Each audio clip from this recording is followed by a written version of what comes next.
আল্লাহ সুবহানাহু ওয়া তাআলা কোন ব্যক্তিদেরকে দিয়ে জাহান্নাম উদ্বোধন করবেন, ভাই এ সম্পর্কে নবী করিম সাল্লাল্লাহু আলাইহি সাল্লামের বিখ্যাত হাদিস অনেকেরই জানা থাকার কথা। তিনি বলেছেন 3 শ্রেণীর মানুষকে দিয়ে আল্লাহ রাব্বুল আলামিন জাহান্নাম উদ্বোধন করবেন। তাদেরকে আগে জাহান্নামে দিয়ে শুরু করবেন, সবার আগে তারা জাহান্নামে যাবে। তাদের মধ্যে থেকে যেই 3 ব্যক্তির কথা হাদিসে আসছে তারা সবাই কিন্তু দেখতে ভালো মানুষ, আসলে ভালো না। তার ভিতরে একজন আলেম কারি, যিনি মানুষকে ইসলামের কথা বলে, কোরআন তেলাওয়াত শোনায়, ভালো ভালো কাজ করে।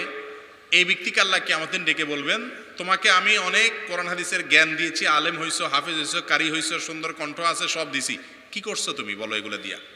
সে বলবে, আল্লাহ আমি কোরআন পড়ছি, মানুষকে শুনাইছি, ইসলামের ওয়াজ নসিহত করছি, আমি আপনাকে খুশি করার জন্য করছি। আল্লাহ বলবেন, না, তুমি মিথ্যা কথা বলতেছ, তুমি আমাকে আমার সন্তুষ্টির জন্য করো না, তুমি করছো মানুষের কাছ থেকে বাবা পাবা, লাইক পাবা, ভিউ পাবা, দুনিয়ার ধান্দায়,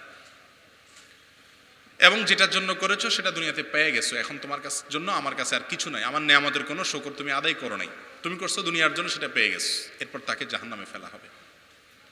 আর আরেক ব্যক্তিকে ডাকা হবে, ডেকে বলা হবে, তোমাকে আমি অনেক সম্পদ দিয়েছিলাম, কি করেছো? সে বলবে, আল্লাহ আপনার দেওয়া সম্পদ দিয়ে আমি মসজিদ, মাদ্রাসা, গরিব দুঃখী, ওয়াজ মাহফিল, ভালো ভালো কাজে দান সদকা করছি, অনেক টাকা দিছি।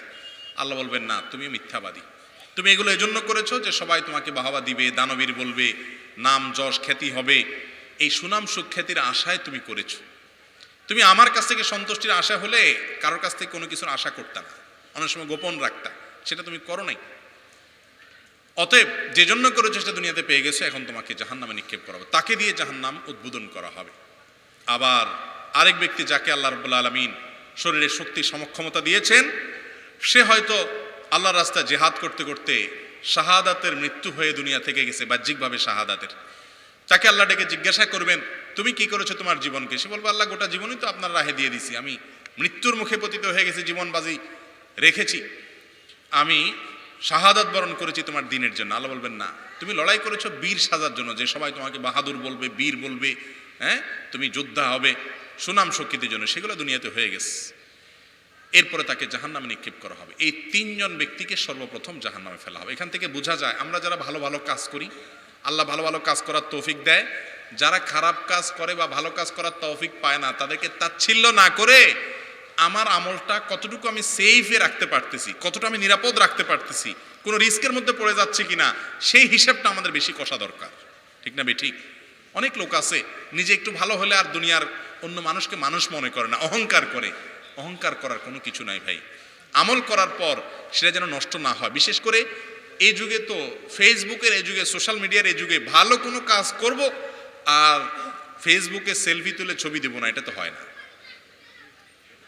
লাইকের আশায়, কমেন্টের আশায়, ভিউর আশায় এই ধান্দায় করি আমরা।